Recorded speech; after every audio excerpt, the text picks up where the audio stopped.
I'm Dean Newland, and welcome to Leadovation. Reimagine, facilitate, flourish. This podcast is dedicated to the art and science of innovative leadership.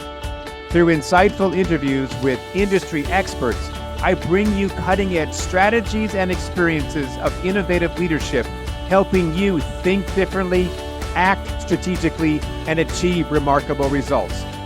Join me as I provide insights and tools that empower you to make smarter decisions, forge meaningful relationships. Welcome to Leadovation.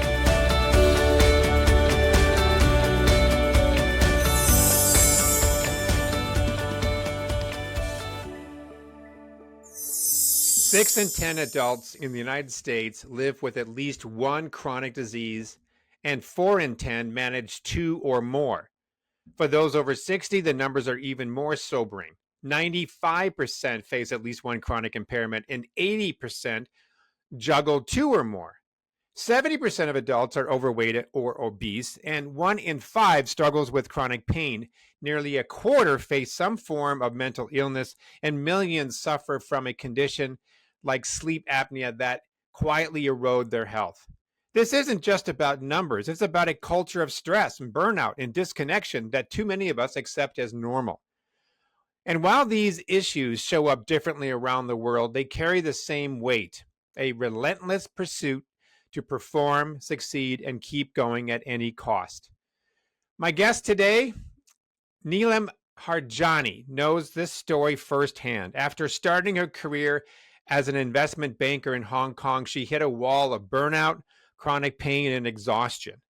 That wake-up call led her to found Inspire Wellness and dedicate her life to helping people find balance, resilience, and joy, first in Hong Kong and now in Dubai, where she's bringing her global perspective on wellness to a city at the crossroads of tradition and rapid growth.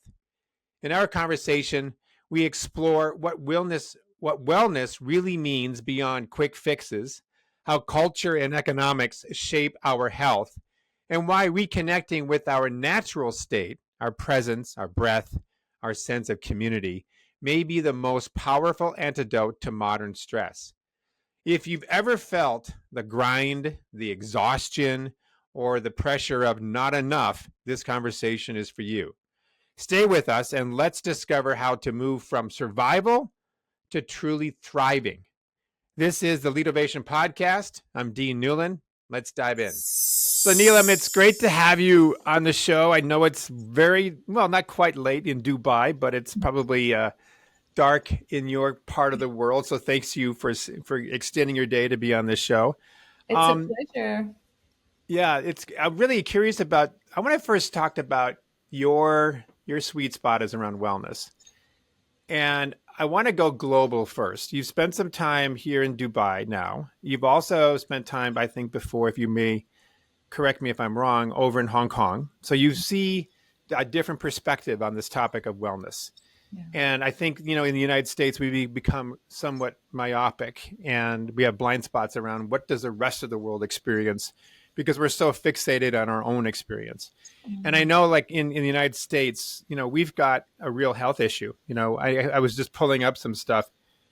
6 out of 10 adults in the United States have at least one chronic disease, and about 4 in 10 of them have 2 or more. I mean, we've got obesity rates that are going through the roof. We've got depression rates. This isn't just post-COVID. This is just a lifestyle stuff that's been going on a long time. From your perspective, is the issue of wellness as big in Dubai and Hong Kong as it is in the United States, or is it similar? I think it shows up in different ways. In Hong Kong, I think there was definitely quite a frenetic energy, one of pressure, one of high expectations, self-doubt, perfectionism. So that brings on a whole host of wellness issues when you're thinking about, emotional resilience, when you're thinking about mental health. It's also quite a work hard, play hard culture. So, even if you are exercising, then you're doing it with a very competitive spirit. So, okay, I want to be able to run the marathon at a faster time than the guy sitting next to me, or there's a lot of that kind of rigor. Here in Dubai, I've noticed that they really do take balance quite seriously here. There's an the culture is put in quite an emphasis on happiness and Hmm. understanding limitations in terms of how much to stretch oneself in a day. So I've really seen that they're taking a very forward looking approach to well-being and wellness here in Dubai, rather than it be a bandage approach where we're already dealing with this crisis. Let's just find the next best supplement or powder I can mix to my smoothie to then Hmm. continue as I am, right? And so I think that's something that's really interested me in terms of lifestyle and programming that in. Obviously, it's a young city, and the pace of the city has accelerated so quickly.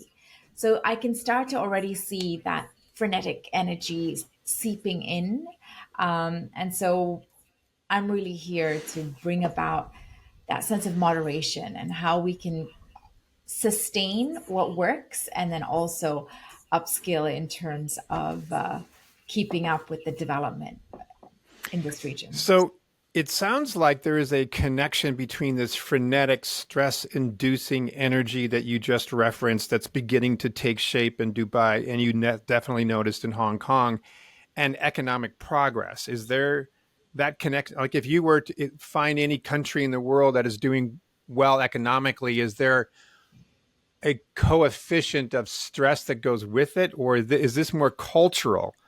Meaning, our history and our culture as a nation or as a country that brings about this stress. I mean, what's your take on that?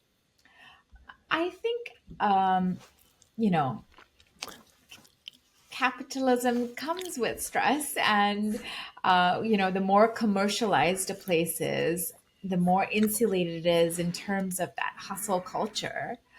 Hmm. And they're finding that there's a much greater opportunity cost for me to take a week off and relax or decompress, because it's a big financial reward if I just go out there and get in the grind.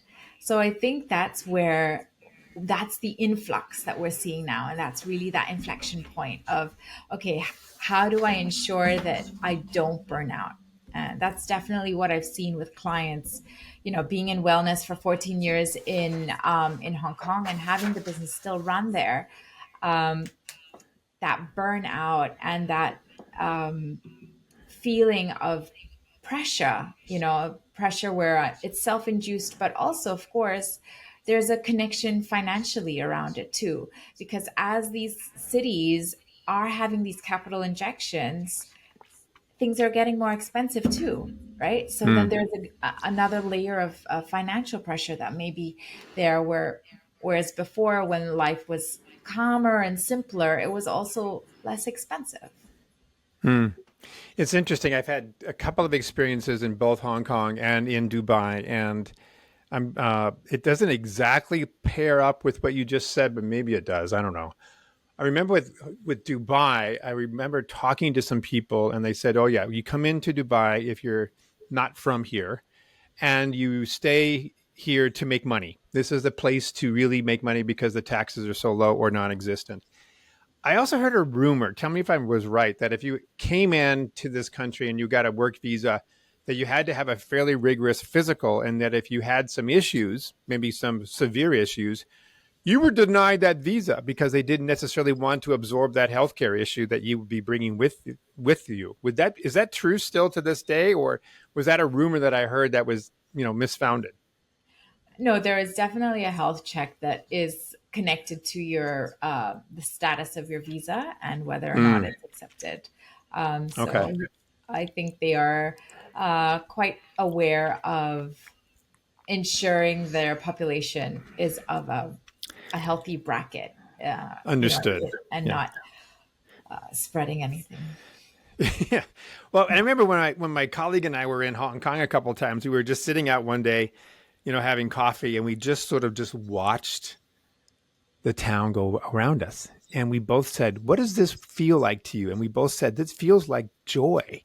Because there was so many kids with families, and there was so much social interaction and people going from one shop to another. I mean, it was community everywhere, and again, we didn't see obviously behind the scenes where all the stress that you actually was able to see and to help for, but externally it looked like, wow, what I mean, compact city, no question about it.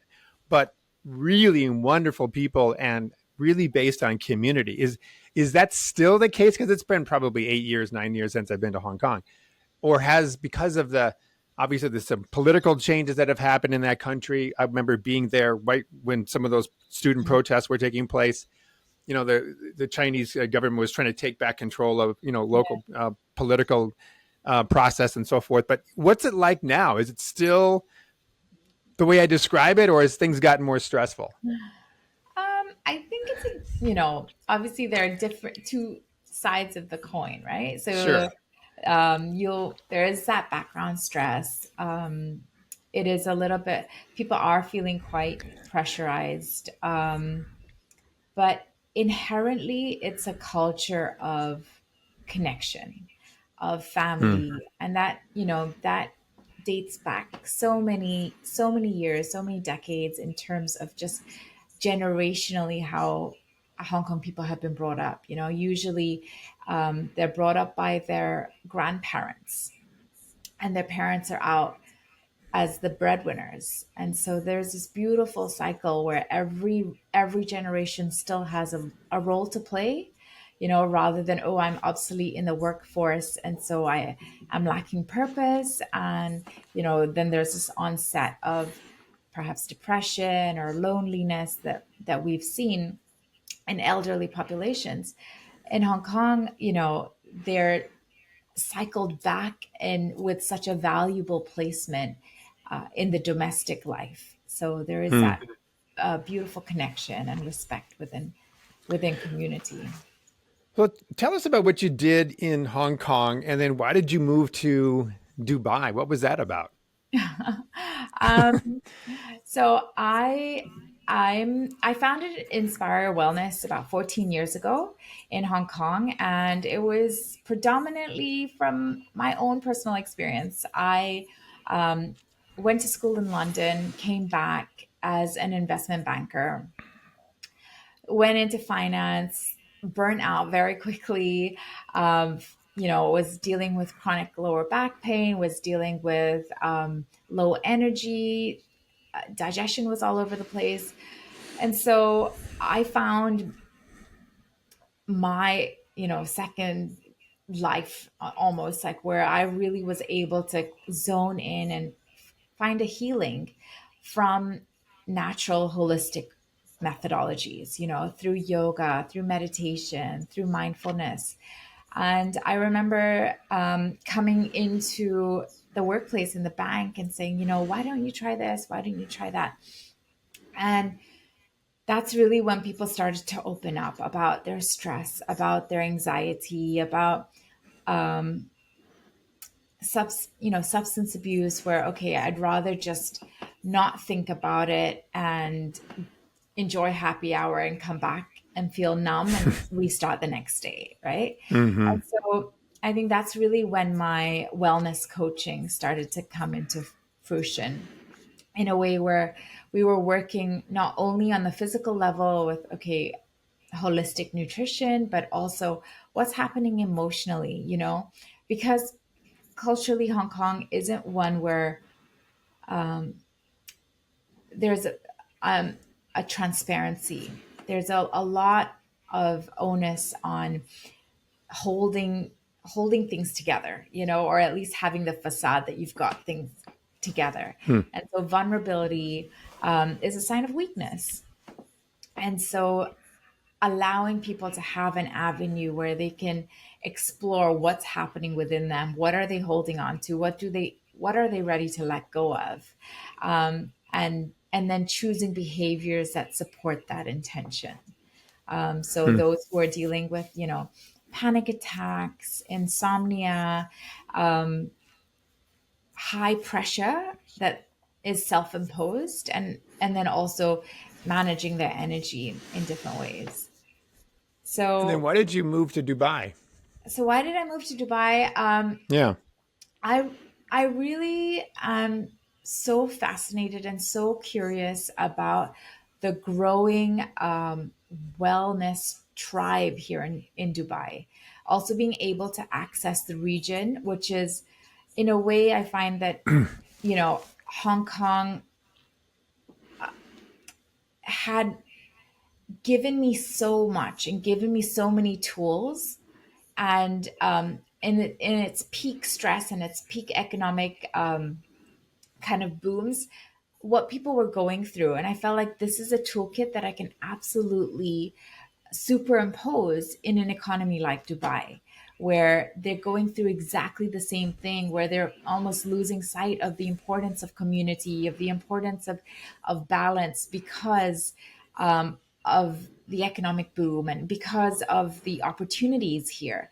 And so being able to take a more preventative approach rather than see people kind of be inflicted with depression and with anxiety, and use their bodies as a punching bag where they're just eating you know garbage, so to speak, because it's convenient or because it's fast so they can get back to work. um, I wanted to really be at that forefront, and I think timing is so important. And that's almost also for me, pushing my comfort zone and Mm. being and saying, this is a passion of mine and this is something that I really believe in, and I can see a very intrinsic demand here. People are thirsty for this. That they're looking for it. They're not talking about it, and then when I bring up what I'm doing, immediately people are asking for more details. So I think also being able to be in the right place where this conversation is being welcomed.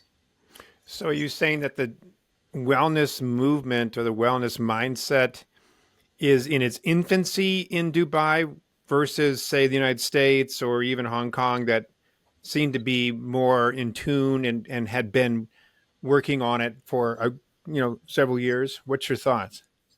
I wouldn't say infancy. I think there's definitely like a strong bid, and the bid is coming from many tiers of society. So it's coming from Hmm. grassroots level to the executives to government. So I think even having that synergistic approach of this is what we believe in and this is what we want to see more of is wonderful, because usually in other economies or in other countries, you're having a few stakeholders that are cynical. So here, I think there's a a Hmm. great acceptance and a welcoming. I also wouldn't say it's saturated. So there's definitely space where people can carve out their niche and collaborate. So, Neelam, you're making me think about something I haven't really put into words before, but there's something about this stress that comes from choice or the amount of choice. I remember somehow I'm thinking about this restaurant in, I think it was in Beijing. This was years ago. My wife and my son were there, and it was this wonderful vegetarian restaurant. It was called Pure Lotus. Incredible restaurant. We went there 3 or 4 times. We loved it so much. But one of the things, the only thing that was stressful about Pure Lotus, because this place was beautiful. When you walked in the front door, they would, pour a little rose petal oil on your hands. You'd smell it. You just like everything down to every detail was there as a sense of feng shui, um, calming beauty. We loved it. The food was fantastic. The only thing that was stressful was that the menu was huge. There was like it was not only physically big, like it was like 3 feet wide, and big pages would be, Mhm. but we had so many choices that was the only thing that I found to be stressful about that. And then I'm also thinking about this woman that we've started working with in our company, and she was telling me about her mission in Kenya and how she, with her church, was going there to support education and housing and so forth. And I said, "So what was that like?" And she says, "I've never seen so much joy in my life." And I said, "So what is this about that?" She goes, what was your economic level?" And she said, "These people would be on the bottom rung of our measurements of poverty. I mean, literally living in huts and so forth. But yet there was so much joy." And I would never wish that on anybody, but they found something that was intrinsic to the people in Dubai and people in the United States, the people in Hong Kong are seeking, are looking for. And I'm wondering, what degree is our stress a subject of the number of choices that we have to make? What do you Yeah, think? I think absolutely analysis paralysis, right? When you have so Yeah. many choices, it's hard to make a decision. You doubt your decision, and then FOMO kicks in, and then it prevents us from taking action, right? Because you're just stuck in this middle route. Whereas if I know, okay, I have to walk, I don't know, 20 minutes to the river to get the water, that's just the route I'll take. Whereas, And that's your only choice. I guess yeah, that was my point. Their choices that these people in Kenya, there was very few choices. right. And again, I'm not trying to, you know, I don't know. I'm just curious about what it made me think about was the relationship choice has on stress.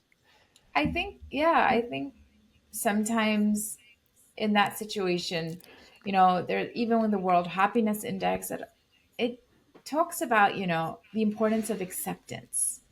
And so Hmm. if we're not accepting our situation, if we're not accepting where we are, then already we're robbing ourselves from joy.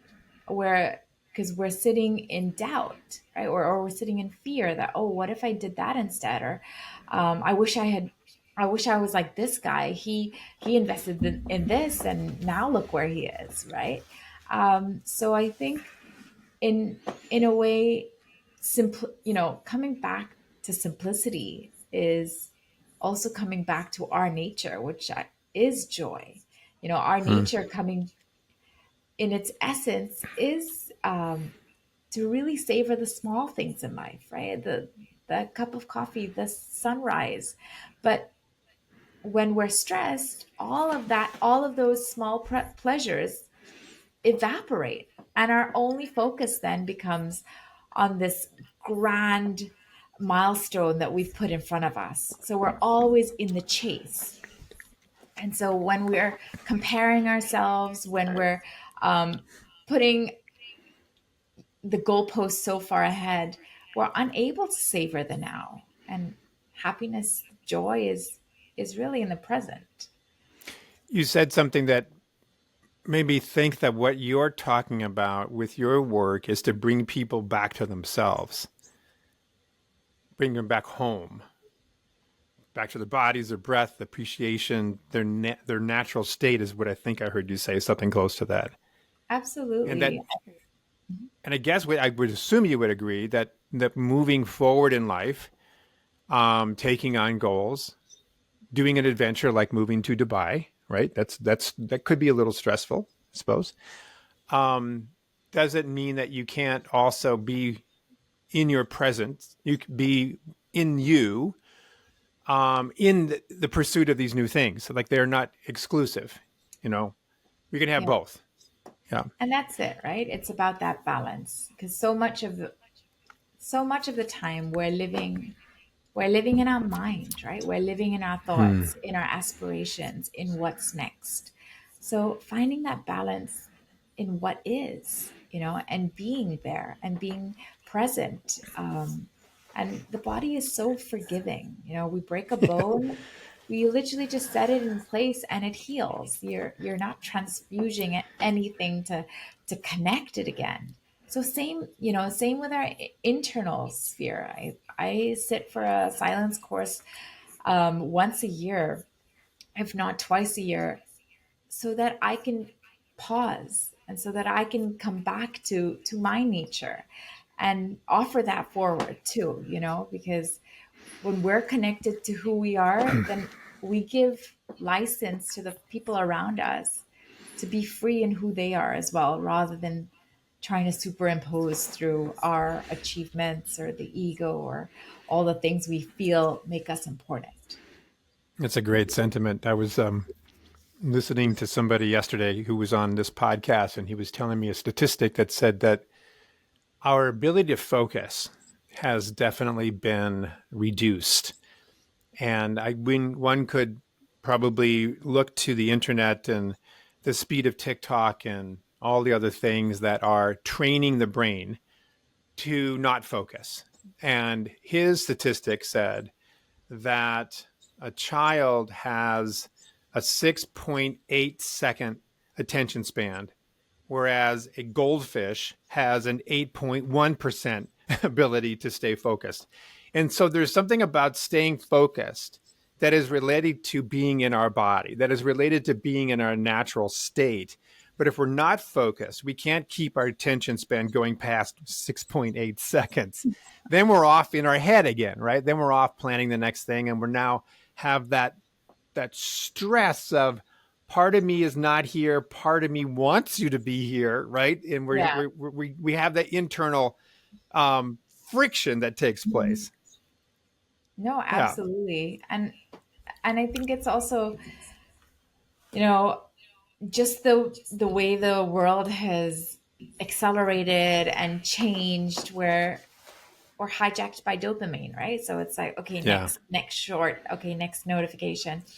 So being still and being and doing nothing is very confronting, Hmm. right? Because it's then gives rise to maybe feelings that you've bottled, and it's so much easier to just keep scrolling, so that you don't have to come into contact with those in that internal dialogue. um, Also, I think once we're able to pause and we're able to notice, then we're creating a space between those feelings and the witness. This is kind of going into meditation, but really Hmm. seeing that, hey, if I'm noticing my anger, then I'm creating a separation between my feeling and me. So Hmm. the anger then no longer controls me. It's not that I am anger. I see anger, I feel anger, and I let anger pass. And that gives us so much more control, so much more control in the vibration we want to set for ourselves. So again, what you're saying is that the observer who sees that I'm angry, I am angry, if that's me, already separates me from the anger. I'm no longer the anger. I'm the person who's observing my anger. Because you're Sounds a little sitting bit in, like one hand clapping, but I get what you're saying. yeah, it's like sitting at a riverbank watching a boat go by versus Hmm. being in the boat on the river, right? Yes. You're no longer being carried by the current. You're able to see, okay, this is what I'm feeling. I notice my stress. I notice my, even when I deal with clients dealing with panic attacks, just notice, don't fight it. No, Hmm. yes, my heart is racing. Yes, my palms are getting sweaty. Yes, I'm breathing harder, faster. Once I notice, then I can control it. Then I can Hmm. say, I'm going to count to four. I'm going to take a breath in. Until then, I'm denying it. I'm resisting it. The Hmm. more I resist it, the more power it has over me. So So you bring great points here. So you started off in this conversation saying that you were an investment banker. And then obviously you spent some time in Hong Kong. Now you're in Dubai. I understand that you're now bringing in your financial background into wellness, meaning financial wellness as a component of overall wellness. Speak to that, and what sort of insights have you been able to glean from that work? yeah, so another very attractive aspect of Dubai, you know, um, this whole move took place in 7 months. So we came in December for the first time after like 8 years. And both my husband and I looked, we're like, I think we could live here. And Hmm. one thing after the other, the kids got into school. We found a place to stay. Our 80 boxes from Hong Kong got shipped over to Dubai, and here we are. So I Hmm. think even being able to take a risk, or even say, you know what, it's okay to challenge my comfort zone and I'd start something, at first stems from a place of confidence. I wouldn't be able to take a risk if I didn't feel a confidence in my ability that, you know what, we'll make it work. We'll be fine. And so when it comes to financial well-being, I think the statistic is 70% or over 70% of our stress is due to financial pressure. And whether that financial pressure is um, real or unreal, as in whether we're really in debt or we're just feeling a sense of scarcity, is irrelevant. The pressure of the feeling that, I'm what if it's not enough? What if what I have is not enough? Um, that itself is so crippling. And so I was really attracted to Dubai because of its abundance, in its mindset, in its energy. People were connecting, and the feeling of, oh, yeah, let's work together, let's build something together, versus this is my wheelhouse. Stay out of it because I'm protective of my clientele, or what of my specialty, right? So I think that's something that's really important to understand. Okay, where am I coming from? Am I coming from a feeling of this abundance, this growth, where I'm able to lean into opportunity, or does risk feel scary to me? And and then am I diminishing my own self-worth or my own capability because I want to stay safe? And how that kind of connects with our emotional resilience, our mental health, what we choose in terms of our lifestyle when we're choosing to take those small risks. It's not Hmm. easy, but I'll wake up at 5:30 and I'll go for a run, and it is 41 degrees here. But to say, you know what, this is something that's so important for me to stay clear for my day. It's so much easier for me to hit snooze and scroll till midnight, right? So it's those small behaviors, but making a huge difference, whether it's compounding your wealth or whether it's seeing that compounding effect on your well-being physically and mentally. So tying back with something you just said about getting back to self, getting back to your presence, your natural state. Certainly, if you look at a Maslow's hierarchy of needs, taking care of your sustenance, your roof over your head, the food on the table, those things are obviously paramount. But at some point, you said something about maybe some of these concerns around our finances are make believe, or maybe we think that it's not enough, which then makes me think it's not necessarily going down the path of trying to accumulate more wealth, which is fine. You can certainly do that, but to remove that stress might be a different approach, such as let me get back to myself, let me get back into my meditation, let me get back into who I really am, reconnect with that, knowing that this concern about money is really a concern about self, meaning like it's almost like a downstream, you know, result of a lack of present moment experience around who Mhm. we are. I mean, I'm having a hard time explaining this, but does this resonate with what you're talking about? Absolutely, yeah. It's coming back down to survival, right? When we don't think it's enough, our resources aren't enough, we feel like we're in survival mode. And Hmm. I coach CEOs, they have more than enough. But if they're stuck in that survival, that perpetuates, maybe they'll push themselves further. They become very aggressive, or they feel um, it's not good enough. And so holding yourself to that pressure is uh, is when we've almost disconnected from ourselves.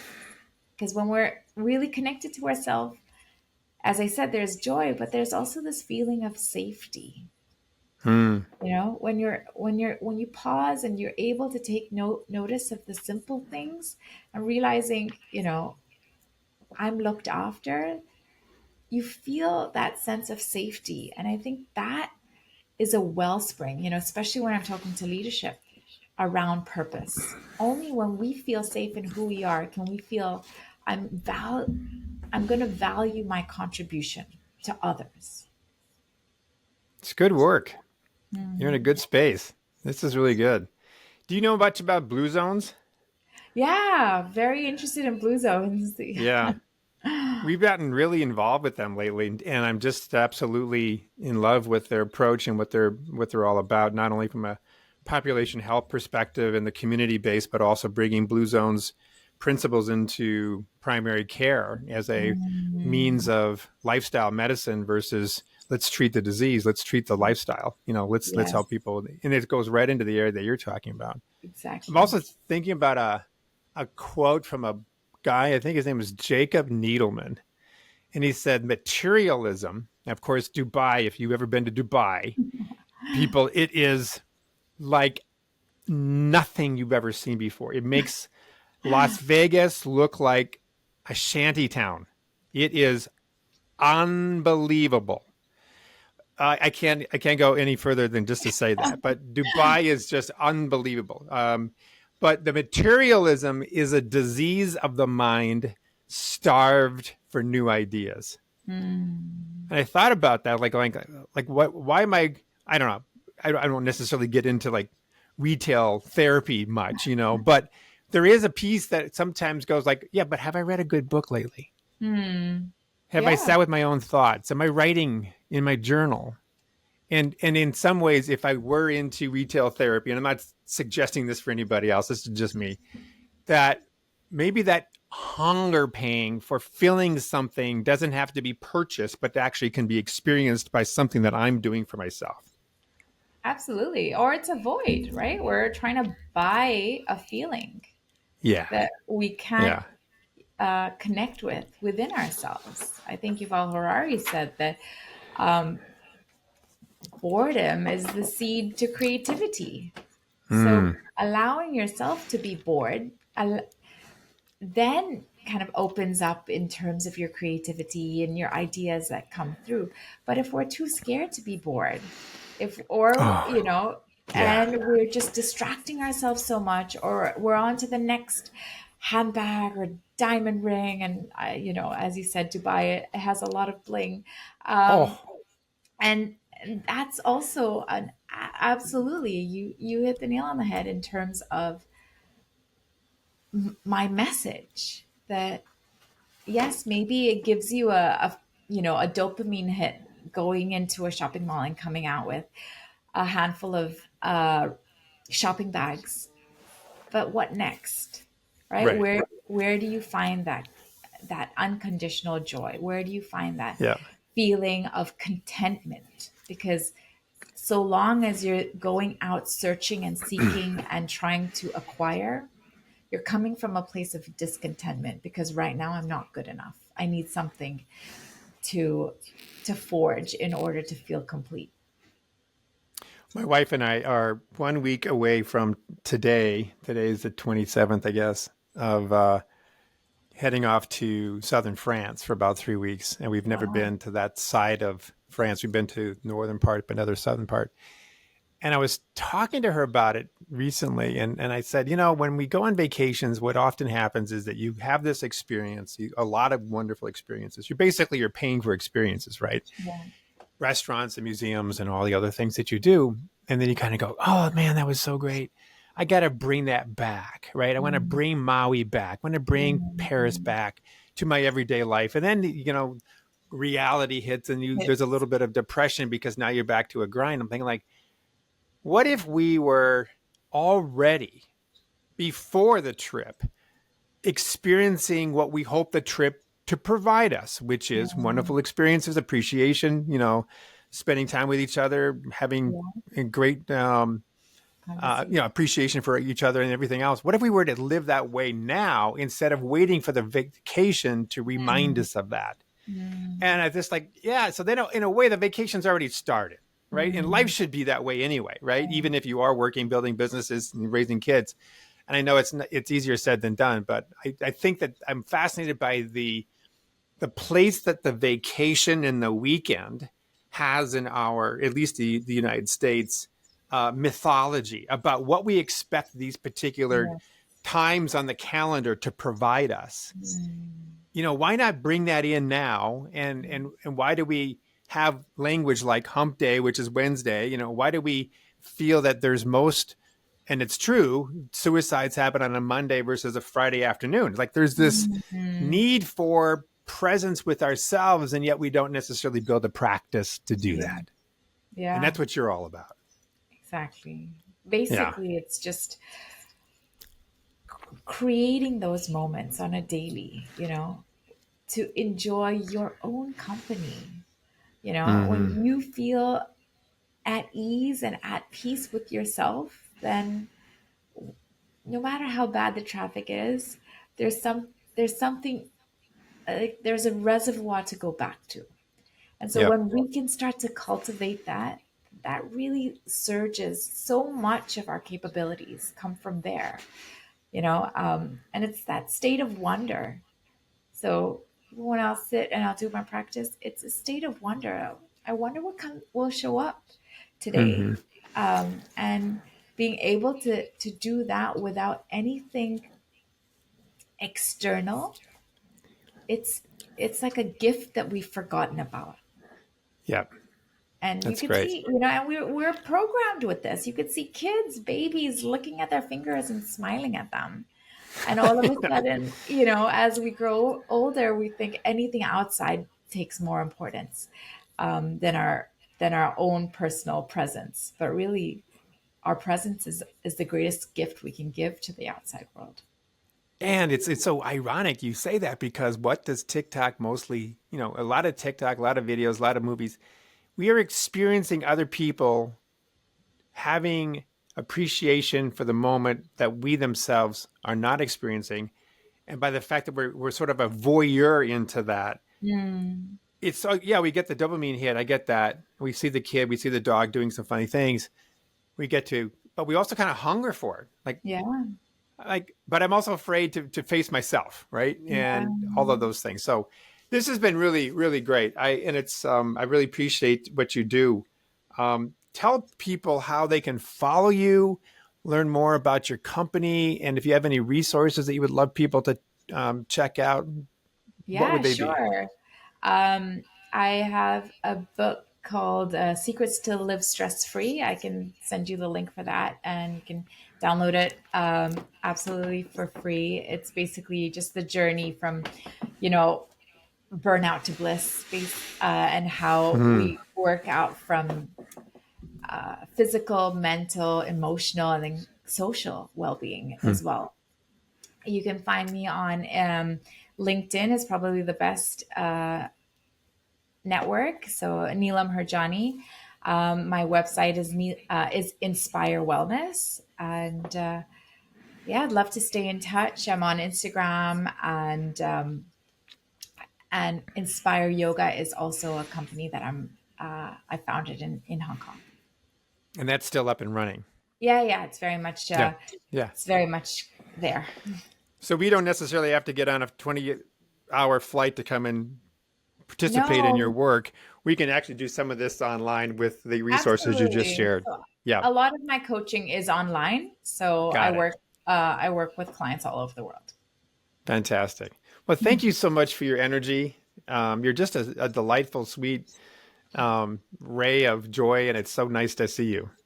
Thank you, Dean. It's been a real pleasure. I'm super grateful. Thank you for listening to Leadervation with Dean Newlund.